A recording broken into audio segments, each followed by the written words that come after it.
Ya estaba con nosotros el diputado nacional Leandro Santoro. Leandro, ¿cómo estás? Buen día. Muy bien, Nico.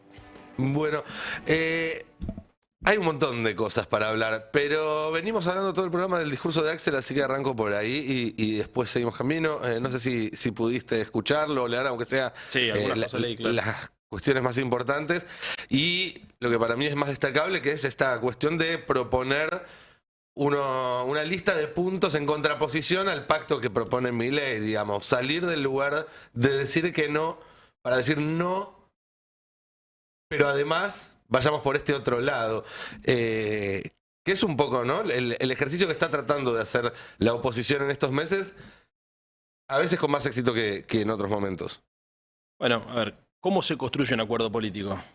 Primero, se construyen agendas diferentes, Sí, ¿no? acordar con alguien Claro, con el que está de piensa, acuerdo, ¿no? claro, con el que piensa lo mismo que vos no es un acuerdo, digamos. En todo caso, viste, lo está sumando. O sea, si te querés sumar a La Libertad Avanza y tiene una profesión de fe doctrinaria y vos querés firmar ahí abajo, me parece razonable, pero si vos estás afiliado al peronismo, sos gobernador de la provincia de Buenos Aires y el presidente te convoca a firmar un pacto, lo razonable es que el presidente te pregunte, bueno, ¿cómo la estás viendo? Claro. Entonces, yo creo que hay cosas que son increíblemente ignoradas por el gobierno de Milei. Por ejemplo, no se habla de producción, no se habla de empleo, no se habló de deuda externa y no se habla de educación. Después podríamos seguir, pero son 4 temas que vos decís, che, ¿cómo puede ser que quieran construir un pacto fundacional diciendo que a partir de mayo la Argentina despega con un acuerdo con todas las fuerzas políticas, los expresidentes, y resulta que no hablas de cómo desarrollar la economía, cómo hacer crecer, viste? Te diría algo más, no actividad. habló de los argentinos, Milei. Es decir, en todo su discurso el país parecía un concepto vacío, en ningún momento habló de lo que le pasa en la vida cotidiana a quienes vivimos en el país. No. Bueno, a ver, porque finalmente esa es la lógica del tipo, ¿viste? O sea, la lógica del tipo es una lógica financiera, de deshumanización de la política, donde las personas son números, donde los derechos son marcados y donde las necesidades son negocios. Ujú. Entonces, personas como nosotros las entendemos son una estadística, ¿no? Para él. Y esto es un problema grave, por eso no mide las cosas y por eso además, a ver, ¿por qué festejan como festejan el cierre de Telam? Yo ayer mandaba un Twitter que decía, che, esto no es una política de comunicación, ni tampoco es un recorte del gasto normal. Porque acá están celebrando que dejaron a 700 trabajadores sin empleo. ¿Y por qué lo hacen? Y porque lo consideran una victoria política en el marco de una batalla cultural Sí, que de ellos acuerdo. creen que están dando contra lo público, contra el comunismo, vaya a saber contra qué cosa. Entonces, viste, deshumanizan todo. Bueno, ¿qué va a hacer? Hay que enfrentarlo, digamos, pero hay que enfrentarlo sin perder el eje, ¿no? Yo estoy también Desde el preocupado. humanismo. Desde el humanismo, tratar de no enojarse demasiado, no enojarse con la gente que no la ve, porque ellos tienen una narrativa muy poderosa, tienen algo a favor, Nico, que hay que reconocerlo, que es que las cosas venían funcionando mal. Ujú. ¿Viste? Las cosas venían, el Estado venía funcionando mal, la política estaba en deuda con la democracia estaba en deuda con la sociedad. Pero lo que pasa es que las soluciones que estos están proponiendo son soluciones extremistas, fundamentalistas, que empeoran las cosas, ¿viste? Ahora, si nosotros vamos, por ejemplo, te pongo un caso concreto para que se entienda mejor lo que quiero decir. Yo creo que hay que defender el Estado, pero hay que defender el Estado replanteando la necesidad de una reorganización. Si nosotros vamos a defender lo que estaba, y bueno, es muy probable que nos defiendan solamente los empleos públicos, ¿viste? Yo Salir creo, de la defensa del status quo, salir de un lugar conservador claro, para proponer una claro. contrarrevolución, en todo caso, distinta a la que propone Milei. Bueno, un proceso más razonable, digamos, ¿no? O sea, yo creo que los laburantes del Estado saben que el Estado hay algunas funciones que cumplía bien, otras que cumplía más o menos y otras que cumplía muy mal. Ujú. Ahora, lo que yo no puedo entender es cómo nosotros como fuerza política no fuimos un poco más críticos en términos de los resultados de esto. Pues yo traté de hacerlo, nosotros en la ciudad tratamos de hacerlo pensando en un Estado al servicio del desarrollo económico y el desarrollo humano de la sociedad. En la ciudad de Buenos Aires, viste, cuando trabajamos en la idea de un proyecto para la ciudad, arrancamos viendo cómo funcionaba el Estado y dónde no intervenía, para entender de qué manera podíamos construir una propuesta política que sea atractiva para la gente común, no para el que está politizado. Sí, no, claro. Entonces, porque hay gente que dice, che, yo soy peronista y voy a votar al peronismo, yo soy antiperonista y voy a votar la alternativa más fuerte que se presente. Y otros dicen, yo tengo problemas, ¿viste? Sí. Y a ver quién los resuelve. Y ahí es donde yo creo que nosotros fallamos y ojalá que podamos corregir esto, porque reconstruir una mayoría política implica dialogar con un sector de la sociedad que no está ideologizado y que nosotros tenemos la obligación de interpelar. Al mismo tiempo que también se logra establecer un diálogo interno entre distintos sectores que después del golpazo que fue la derrota electoral y del proceso de 4 años de gobierno del Frente de Todos, que tuvo costos muy altos en ese sentido, hoy en día, si bien uno los imagina y hasta uno proyecta el deseo de que confluyan, porque si no confluyen no hay alternativa de mayorías posible, pero en este momento pareciera que hubiera una tribuna de doctrinarios y una tribuna de progresistas tirándose cosas entre ellos. ¿Cómo se logra salir de esa dinámica? Primero no hay que personalizar. Llegó el café. Muy bien. ¿Cómo te atienden acá? Y eso que no está Roberto. ¿Viste? Muy bien.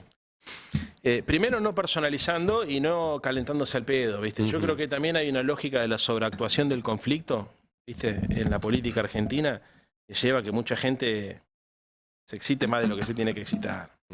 Y con compañeros y compañeras pasa muchas veces eso, ¿viste? Entonces, nadie es dueño de la verdad, tampoco tenemos que resolver todos los quilombos de la mañana a la noche, parece que no hay que salir a correr a nadie, ¿viste? Con ninguna vara para andar midiéndolo, pero sí creo que hay que darle mucha importancia a lo conceptual. Yo soy una persona profundamente ideológica, o sea, creo en las ideas, creo en la articulación ideológica, creo en la argumentación, entiendo que las emociones juegan un papel central en la política, pero es un momento como para que nos sentemos a reflexionar, Nico. ¿Entendés? A ver qué está diciendo cada uno, a ver si es posible, si no es posible, para tratar de dialogar y de ver cómo la ve el otro. O sea, no cometer los mismos errores que está cometiendo Milei hacia adentro de nuestra propia coalición. ¿Viste? Porque si te pones fanático, fundamentalista, te pones a medirle el aceite al otro, te pones agresivo, que te la sabes toda. Y también si te pones a pontificar, o sea, porque yo cometo muchos de los errores que también estoy criticando. No me quiero poner en un lugar distinto al de ninguno. Pero bueno, bajar un cambio, loco. Bajar un cambio y tratar de querernos un poco más entre nosotros, no ser tan duro. Y en ese sentido digo, no quiero discutir nombres ni hablar de liderazgo, porque me parece que son procesos que llevan su tiempo y que van a decantar solos, pero estás viendo dentro del peronismo que se están moviendo los nuevos mariscales, para ponerlo en los términos que planteó su momento Cristina, sí. o que todavía hay mucho respeto por la propia Cristina, por Massa, por figuras que representan en todo caso esa experiencia con sus cosas buenas y malas. No, sí, yo creo que se los respete no significa que no haya que construir liderazgos políticos que los superen. Sí. No, cuando digo mucho respeto no digo porque no haya que respetarlos, al contrario, sino porque a veces el respeto no te deja ir más allá. Claro, porque actúa como miedo. Hay gente que le tiene miedo, puede ser. A ver, está claro que haya gente que por ahí tenga miedo a opinar en libertad o que esperan a que opinen otros, pero pasa en todas las fuerzas políticas. A mí me cuesta imaginarme a algún militante o algún dirigente de la Libertad Avanza o del PRO opinando distinto a lo que opina su referente. Sí, ¿no? ¿Viste? Los de Patricia Bullrich esperan opinar a ver qué dice Patricia, los de Milei esperan para opinar a ver lo que dice Milei, a nosotros muchas veces nos pasa igual. Entonces, creo que hay que despersonalizar la política, que hay que llevar la discusión al debate ideológico, porque ahí es donde creo que se fortalecen las alternativas. La gente no está esperando líderes mesiánicos y salvadores, eso es una mentira. A ver, Milei le pegó con una lectura de un clima de época, y yo creo que construyó una propuesta política a pesar de su personalidad. Mucha gente dice, no, la personalidad transgresora permitió. No, hay algo más poderoso que eso, que es lo que yo creo que nosotros tenemos que tratar de interpretar, que es la lectura de la época.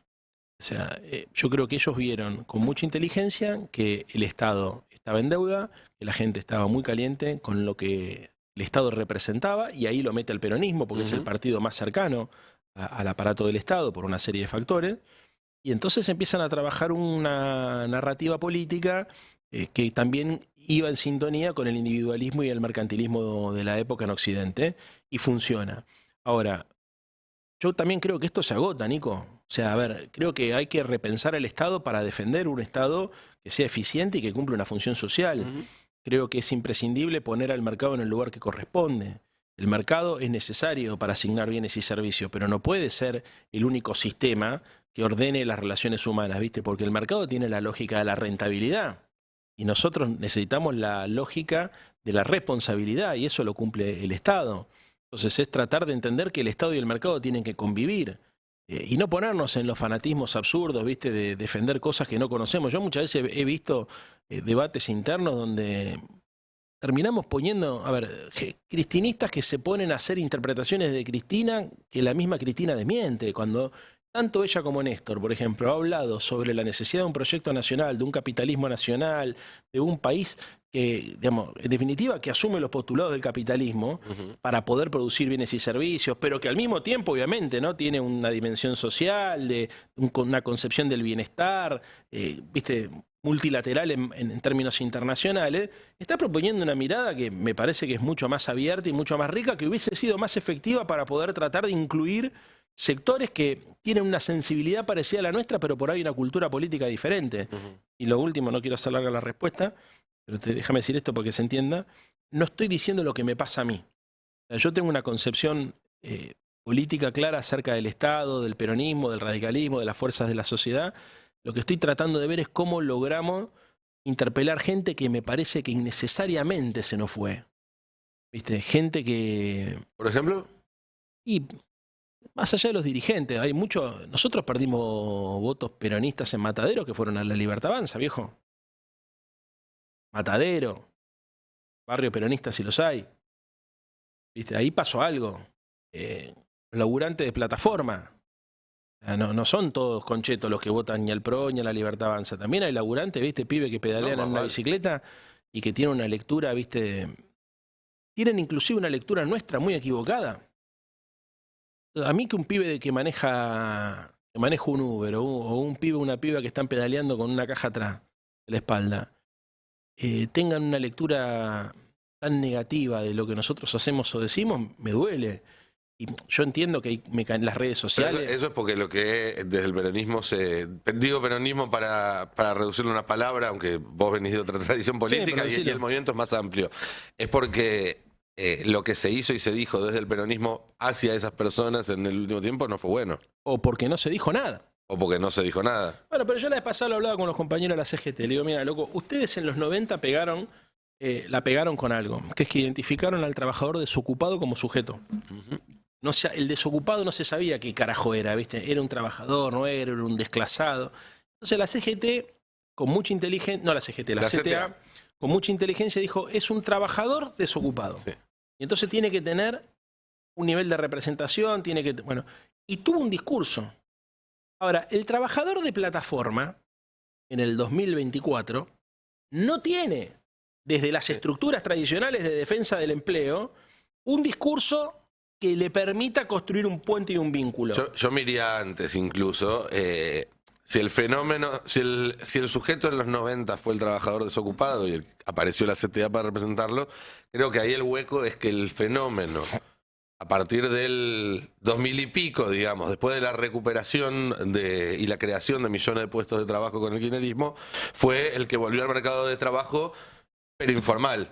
Claro. Y nunca se encontró quien pudiera representar los intereses de esos millones de argentinos que de repente tenían trabajo, en algunos casos, incluso durante el gobierno de Cristina, trabajos bien pagos y demás, pero que nunca estuvieron incluidos en la representación ni de la CGT ni de la CTA. Sí, pero eso pasó y hoy tampoco en la década ganada. Ahora está pasando otra cosa. Ahora vos tenés trabajadores informales que no desean ser formales. Porque son ya segunda generación, porque ven cómo... Y porque ahí cambió la cultura. O sea, hay gente que te dice, mira, yo entre tener derechos laborales o tener aguinaldo, vacaciones, ¿verdad? Y tener la libertad de poder cortar 3 o 4 horas a la tarde con el coche para ir al cumpleaños de mi hijo y después volver a conectarme a la aplicación, prefiero eso. Pero eso parte de la falsa premisa de que para ser acreedor de derechos tenés que formar parte de ciertas estructuras. Uno se imagina que debería encontrarse la manera, y en muchos países se está avanzando en el sentido, de brindarles derechos a esos trabajadores sin exigirles a cambio que firmen un contrato para estar 8 horas sentados en una oficina. No, o incluso, voy a ir más a fondo, también ser capaz de discutir esa subjetividad. Porque yo creo que hay mucha gente que no quiere tener derechos. Para nosotros es incomprensible. ¿Entendés? Y no es que es el... Pero vos decís que a una persona le das a elegir entre tener una cobertura médica y no tenerla y elige no tenerla, que le das a elegir... No, te voy a poner un caso concreto que lo conozco, no estoy diciendo algo que me está ocurriendo, es algo que tengo estudiado y que hemos estudiado. Un laburante informal entre tener jubilación, aporte jubilatorio, o que en lugar de que le descuenten la guita, que se la den en el bolsillo... Sí. Prefiere tenerla en el bolsillo a tener el compromiso de que cuando tenga 65 años se va a jubilar, porque no sabe lo que le va a pasar. Y eso porque no confía en... Exactamente. Entonces, che, el derecho a la jubilación. No me interesa el derecho a la jubilación. Que no me hagan aporte. Pero también es posible porque esa misma persona imagina la jubilación como algo que no le va a alcanzar para nada. Si hubiera una jubilación Estado, que te garantizara... Exactamente. No estoy de acuerdo con eso yo, ¿eh? Que le quede claro a la audiencia. No lo discuto como si vos... Sino charlando alrededor del tema. Sí. No estoy de acuerdo, por eso creo que, y por eso el dolor de que, che, la puta madre, ¿cómo? Son derechos que se devaluaron. La jubilación es un derecho que se devaluó en términos monetarios. Antes te alcanzaba para algo, ahora alcanza para menos. Claro, hay algo con el individualismo también en que avanzó. En la destrucción de la confianza y de la interdependencia. Hay algo que es peor que la crisis del Estado, que es la crisis de la sociedad. ¿Entendés? La crisis del Estado...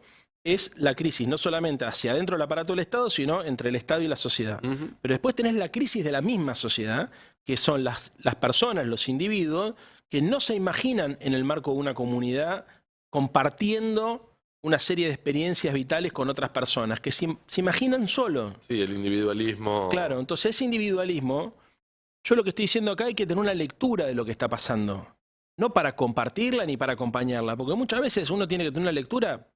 para enfrentar eso. O sea, yo creo que, a ver, probablemente si, como uno supone, este experimento libertario fracasa, nuestra capacidad para poder dialogar con esos sectores va a ser mayor que la que tenemos hoy. ¿Qué pasa cuando venga la desilusión después de la desilusión? Este sector social es producto de la desilusión de la crisis del estado de bienestar. Cuando haya una segunda desilusión, producto de la crisis del gobierno libertario, ahí creo que vamos a tener más condiciones, pero ¿con qué lógica hay que ir a interpelar ahí? ¿Entendés? Ojo, igual porque hay un peligro. Porque si de la desilusión de la desilusión no aparece una alternativa luminosa, corres el riesgo de caer, de seguir bajando en los escalones, de que pase Milei y venga Villarroel y saque los milicos a la calle, o lo que fuere, o que el Estado termine transformándose en un narcoestado. Sí. Hay muchos caminos oscuros por delante para elegir. Sí, el tema es que hoy cuesta muchísimo, incluso desde la propia dirigencia, pero también por abajo, imaginarse un camino que no sea oscuro. Decir, bueno, cerrá los ojos y decirnos cómo estarían las cosas en 5 años, en 10, si sale todo bien a partir de ahora. Claramente, tenés razón. Para ver, yo no estoy diciendo que esto es yo no creo en el mecanicismo, ¿no? Ni en el determinismo social. ¿Viste? No es que estoy diciendo cuando fracasa el neoliberalismo la gente se va a hacer de izquierda, ¿viste? Y entonces va a ser todo mejor y el mundo va a ser más feliz. No, ya lo vimos con la pandemia, ¿no? Pasó la pandemia y Zizek decía, ahora el comunismo, mejor, carajo, no pasó. Yo lo que estoy diciendo es que nosotros tenemos que aprovechar el tiempo también para poder reflexionar. Acá hay algo que me parece que está muy devaluado, que es el pensamiento. ¿Sabés la cantidad de gente que cuando me quiere criticar me dice, trata, viste, de menospreciar la reflexión? Suponen que esta cosa infantil y berreta de pensar que todo es voluntad. Todo es voluntad. Acá lo que importa es tener huevo y enfrentar a las corporaciones. El problema fue que Alberto no tenía huevo, que no enfrentó a las corporaciones. Si les hubiésemos enfrentado más, y eso es una verdad intermedia, relativa. No te garantiza nada confrontar contra las corporaciones, ¿me entendés? Si no tenés un proyecto de país. Porque hay momentos que tenés que confrontar y hay momentos que tenés que arreglar, viejo. Lo que tenés que tener es reflexionar hacia dónde querés ir, porque si no sería sencillo. Yo creo que hay un error en el voluntarismo que se expresa en algunos discursos que en general suelen ser refractarios a la idea de frenar la pelota y pensar. Yo lo que estoy diciendo es hay que pensar qué pasó en lo profundo, qué está pasando en lo profundo de la sociedad. No solamente qué pasa en la CGT, qué pasa en el Estado, qué está pasando con los pibes y las pibas. Pasó algo con la cripto, las criptomonedas generaron algo que tiene impacto cultural. No es solo las cripto, está el tema de las apuestas. Está pasando algo. Sí, que a mi entender lo que está pasando es que es una generación que sabe que por más que se rompa el lomo laburando toda su vida, no va poder tener un progreso Claramente. evidente. Entonces, para acceder a ese progreso lo busca a través de soluciones mágicas, las apuestas, las cripto, las finanzas. Es así. Es eso, el trabajo en este momento no es atractivo para un montón de pibes que además ven, a ver, cuando yo era pendejo, los ejemplos de éxito, los casos de éxito eran algo muy lejano. Al que le iba bien, el galán, el empresario exitoso, era gente que estaba muy lejos. Hoy los casos de éxito son pibes parecidos a ellos, los que llenan estadios, que salen en las pantallas en Times Square, que son músicos reconocidos a nivel mundial, el Duki, María Becerra, Bizarrap, se parecen a ellos, nacieron en una cuadra como ellos, en un barrio parecido al de ellos. Entonces, la distancia entre ese objeto de deseo es más corta que nunca, pero el camino para llegar a ese objeto de deseo es más imposible que nunca. Y creo que esa contradicción es la que genera todas estas inconsistencias que vos mencionabas recién y que son parte del trasfondo social Nico, debajo del fenómeno político de Milei, sin ninguna duda. Mi hija más grande tiene 18 y yo lo estoy charlando ayer a la tarde tuve una charla con mi hija en este sentido, pensando que no hace política, no trabaja en el Estado, ni va a trabajar en el Estado. Es una piba que quiere hacer otras cosas, tiene otras inquietudes. Y trabajando en esto, yo trabajando conceptualmente, porque ojo que depende de la franja etaria, porque hay algunos que tienen demasiada expectativa en el golpe de suerte. No, si fulano, claro, y hay otros que directamente ya se frustraron y dicen, bueno, no pienso en mañana, pienso en el hoy, cuando a medida que vas creciendo. A ver, yo creo que nosotros como tenemos que repensar un nuevo pacto social, hay que pensar todas estas cosas, reflexionarlas, que todavía tenemos tiempo para hacer algo.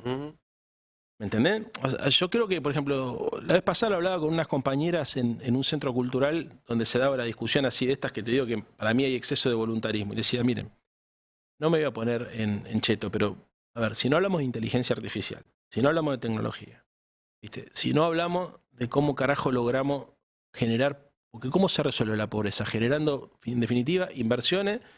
Que esto parezca de derecha, muchachos sepan que el mundo funciona así, inversión, determinado tipo de inversiones, sí, claro. No las inversiones que van a buscar minerales y energía, no extractivismo, claro, no timba financiera, no, claro, no valor que, agregado. Claro, no que extraigan valor, sino que creen valor, que produzcan empleos de calidad, ¿no? Y esos empleos de calidad, trabajo formal, calificado, son los que tienen mejores salarios.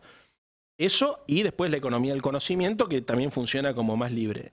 Ahora, eso tiene que tener un desarrollo desde el progresismo, la centroizquierda, el peronismo, llámenlo como mierda quieran. ¿Viste? No puede ser que nosotros tengamos la misma lectura que en 1970. Que de verdad suponemos que la Argentina se recupera con sustitución de importaciones, con la ICI. ¿De verdad piensan esto? ¿De verdad piensan que el problema es solamente que hay 5 corporaciones que o las 1000 familias que se lo llevan todo? ¿Que el problema se resuelve yendo contra las 1000 familias? ¿De verdad? O sea, ¿no se dan cuenta que es una pelotudez esto?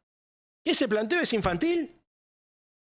Va, qué sé yo lo veo así, ¿viste? O sea, yo cuando veo cuáles son las sociedades que más o menos los países nórdicos, ¿viste? Los que más o menos, Alemania, ¿viste? El país que puso, cuando le preguntaron a Cristina qué país tenía en la cabeza, dijo Alemania. ¿No? Bueno, pensemos qué es lo que hacen los alemanes. No digo para copiar mecánicamente porque la realidad europea es intransferible a la Argentina, lo tengo perfectamente claro, pero te cierro esto, creo que hay que tener una concepción del desarrollo. Yo cuando veo, digamos, los proyectos que lograron tener sostenibilidad en el tiempo son proyectos que se propusieron un modelo de desarrollo. Néstor tenía un modelo de desarrollo, viejo. ¿Qué era el proyecto nacional? Bueno, yo siempre digo que es muy interesante ver cómo al mismo ministerio hay quienes le dicen infraestructura, que la infraestructura no necesariamente implica que el Estado forme parte de eso, pueden ser privados haciendo puentes, haciendo rutas y demás. Y obra pública. Hay quienes dicen obra pública, que implica una participación importante del Estado, pero que Néstor hizo planificación federal, no era obra pública. Es un paso más en ese camino, es obra pública en el sentido de planificar cuál va a ser el desarrollo del país en términos federales. Y que a partir de que existía esa planificación federal, se construyeron más de 1000 escuelas, se construyeron más hospitales que en ningún otro momento de la historia, más autopistas y rutas que en ningún momento de la historia. Se incorporó todo el país a una única red de energía que antes no existía. Claro. Y vos decías, las condiciones en Europa son distintas distintas que acá. Uno hasta podría, desde algún lugar, decir las condiciones acá son mejores que en Europa, porque el plan de desarrollo de Alemania de los últimos 30 y pico de años, después de la caída del muro, se basó en una cosa, que era que los rusos le vendían gas barato. Ahora se acabó a partir de la guerra en Ucrania y la economía alemana se está hundiendo. Nosotros el gas barato lo tenemos nosotros, ni siquiera necesitamos un aliado geopolítico para que nos lo dé. En todo caso, tenemos que discutir si nos corresponde aliarnos geopolíticamente y venderle gas barato a Brasil para que podamos desarrollar dos polos industriales en paralelo. Pero el gas es nuestro. Es decir, la materia prima del desarrollo, que es la energía barata, está. La comida está, el capital humano Bueno, por eso está. una de las cosas que me preocupan del proyecto cultural de Milei, yo obviamente que creo que el gas es nuestro, más allá de que las provincias y el subsuelo, Sí, pero hoy la derecha está trabajando en la idea de que los recursos naturales son de las empresas privadas que lo extraen. Sí, claro. Y eso, aunque te parezca insólito, tiene encarnadura en un sentido común que yo creo que es importante. Sí. Lo que quiero decir es que cuando yo le reclamo reflexión al proyecto, lo que estoy pensando es cómo nosotros logramos que personas que hoy creen que la única salida es individual, que la única salida es el mercado, que el Estado no tiene nada para aportar, revean esa posición. Entonces, y eso significa no hablarnos solamente a nosotros, Nico. ¿Entendés? Sí. Si nosotros nos hablamos solamente a nosotros y de verdad vamos a llegar a la conclusión de que el problema es encontrar con quién nos peleamos, insisto con lo mismo, para mí la política es conflicto y es consenso, no es solamente consenso. Y saber cuándo y cuándo. Exactamente, no es solamente consenso, tampoco solamente conflicto. ¿Entendés? Hay que ser inteligente, leer los ciclos económicos, ¿viste? Pongo el caso de Néstor, no porque Cristina, si me está escuchando, seguro se enoja, porque ella dice que no le gusta a ella que lo comparen a Néstor. No, bueno, a ver, pues son momentos históricos diferentes, pero había un ciclo económico que se leyó políticamente.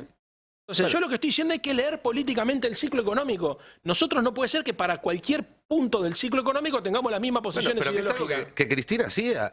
Así como obvio. Néstor leyó el ciclo económico hacia arriba en su momento, y con éxito, Cristina surfeó la peor crisis financiera prepandemia que hubo, la de 2008-2009, leyendo el contexto económico y político, saliendo a confrontar en ese momento. No es que leyó, dijo, se viene la crisis, entonces tenemos que arreglar. Salió a confrontar y terminó teniendo una de las mejores performances económicas del mundo durante esa crisis y ganando una elección al año siguiente con el 55% un punto ahí, de los porque votos. acá creo que hay un punto. A ver si me sale lo que estoy pensando. Estoy pensando en voz alta. Así que si me sale mal, le pido disculpas. Yo creo que hay una percepción en nuestro electorado y en la sociedad también, pero la ley es diferente, de que Cristina gastó más. Entonces, nuestro electorado, como Cristina gastó más y redujo más la desigualdad y mejoró más el poder adquisitivo del salario, tiene una lectura, y aparte hace menos tiempo, tiene una lectura como de mayor placer, ¿no es cierto? Cuando rememoramos eso, o sea, el recuerdo ese.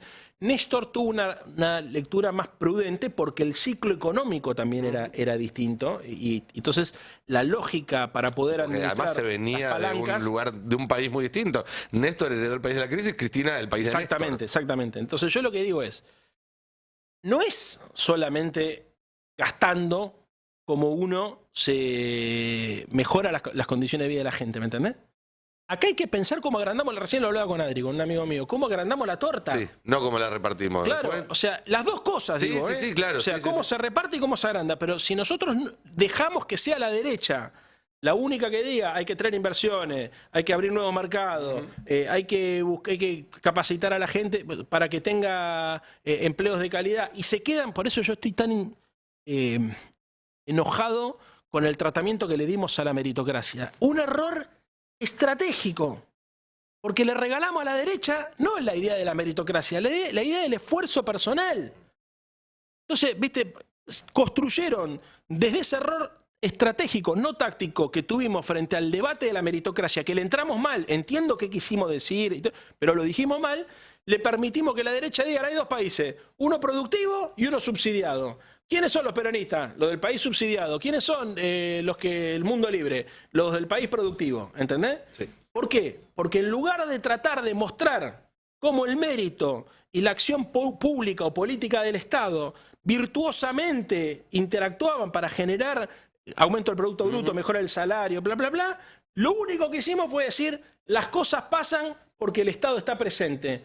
Cristina en algún momento se dio cuenta de esto, porque hizo un comentario sobre el esfuerzo personal, Sí. ¿viste? Y yo creo que la fuerza no lo terminó la fuerza política, el resto de los dirigentes no lo terminó de procesar correctamente. La solución para reconciliarnos con la Argentina, las provincias productivas, Córdoba, que donde perdimos más votos, Santa Fe, que tenemos, Mendoza, para mí arranca por tratar de ver cómo logramos revincular la lógica de la intervención estatal con la lógica del esfuerzo individual. Va por ahí la clave. Te traigo un poco a la coyuntura. Nos quedan unos minutos de charla y si bien estuvo más interesante todo lo que venimos hablando, también está bueno bajar un poco, porque en la práctica todo lo que está proponiendo Milei va encontrando un camino que pasa o no por el Congreso de la Nación. Sí. Milei querría que pase lo menos posible. Sí. Y más allá del pacto de mayo y demás, yo creo que todo el esfuerzo de Milei el viernes fue para tratar de salvarle la vida a su DNU, que si no se hundía.